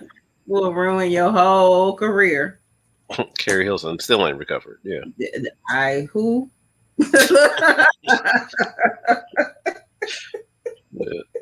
Who? Yeah, you got one good time. That's it. Yeah. So now, as we're closing out, I pray that you all have someone in your life who loves you the way the Beehive loved Beyonce. That's what I pray for you. And so, as we always do, as we're closing out, I want to encourage you to reach out to your people that you haven't heard from in a while. Send them a text, give them a call, shoot them an email, write them a letter, something. But don't let too much time go by before you check in on your people, because we're still in difficult days. Things are still really strange out here. There's a lot of violence happening in the streets. My sister was just sharing with me about a 16-year-old over here on one of the properties where she works that recently got killed the other day. There's still a lot going on out here. And so with all of the stress and strain and worry that we have. I know Jesus is the answer. He is the only answer. But you can play a part in making sure that somebody feels loved and concerned about and cared about. So I want to challenge you, call and check on somebody that you haven't heard from in a while. And you don't got to invite them over your house. I ain't inviting nobody over here. But it is a good idea to call and check on people and just make sure they're doing okay. You're doing good. Just make sure they're doing okay as well. So on behalf of the check-in, I'm going to say go check on your people. And we're going to get us some good sleep tonight. Because again, I go back to work tomorrow. Pray my strength in the Lord. So until next time, thank you very much, Brady Lewis, for dropping in. Mm-hmm. Family in the chat, thank you all so much for making the conversation special. And as I warned you last time, don't stop by Bill Cosby's for no drinks. Y'all have a good night. Bye.